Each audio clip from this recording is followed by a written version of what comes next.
Okay, let it be said first that we at QUBE invented the word interactive. Somebody needs to say that. It's important because we did. It's used all the time now, but we did. I think I'm right about that.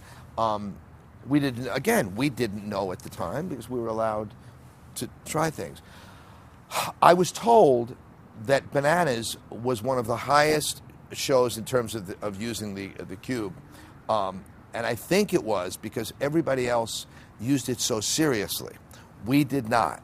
We thought we would have fun with it, and that's what we did. And we got I forget the words that we used back then or that you guys used, but it was, we had the highest percentage of people touching in. We had the highest percentage of people touching in because everybody else was using it on such a serious note.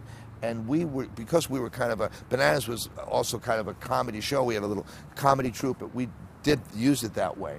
And not only that, because we were such a personal show to those kids that were at home, they were going to touch in because Michael told them to touch in. It was almost like Mr. Rogers, for teenagers instead of Mr. Rogers for kids. So if Michael said something, they did it. And I think that was one of the reasons. But we did not overuse it.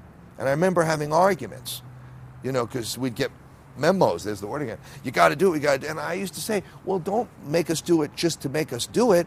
Let us come up with a reason to do it. And, you guys argued it as you should have because you were being told.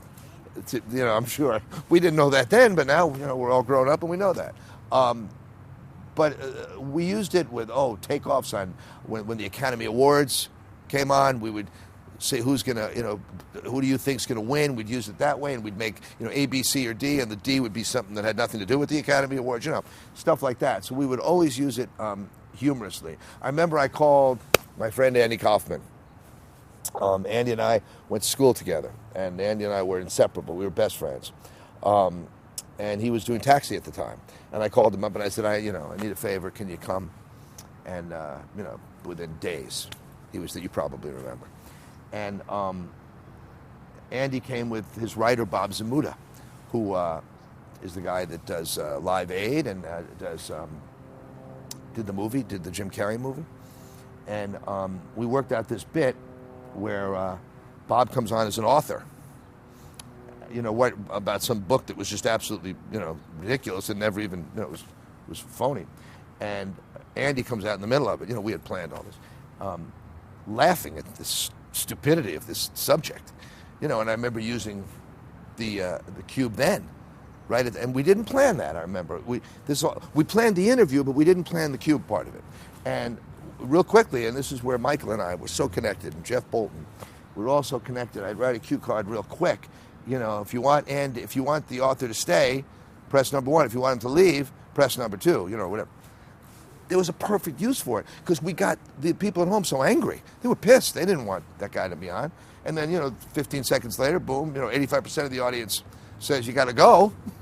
Now this guy's got to leave. He won't leave, because he's playing along. And he's throwing him out. At one point, the guy hit him. It was great. So those are the kind of the ways we used the QUBE. I remember the other thing about Andy, which I don't know if you remember, but, Andy was very protective over his characters. He died not letting anybody know that he really was, in fact, Tony Clifton, that nightclub performer. And we got into the car after we did that show, and I remember I was driving, and in my rearview mirror I could see Andy, and Andy said, is there any, what happens after Bananas goes off? I said, well, there's a show called Columbus Alive that's on the other side of town. He said, is it really live? And I said, yeah. And he said, look, and I'm in the rearview mirror, I'm driving, and he said, Tony Clifton. And he goes into it, and he dressed as Tony Clifton in the back of the car. And I didn't think about this. We went right over, and there's Ron Giles and Susan Goldwater, and Tony Clifton stormed into that studio. And it was humiliating. He called Ron a little bald guy or whatever the heck he did, I forget. And it was, I can remember Markovsky, Mike, bringing me in and saying, something, what's wrong with you? How could you allow this to happen? Meanwhile, we never got more phone calls at QUBE. It was perfect. And I kept my job, thank goodness. But it was pretty exciting because, there was Tony Clifton on and, in the middle of Columbus, Ohio, in this little test thing, QUBE. And, we were able to get celebrities. The other one that I must bring up, because I just was with her. See, all this is very emotional for me, but the first celebrity I ever booked in my life in Chicago was Alan Ludden, first one. And when QUBE was going to open on December 1st, you guys came to me and said, do you know any celebrity? You know, I said, well, I only know one. I know Alan Ludden.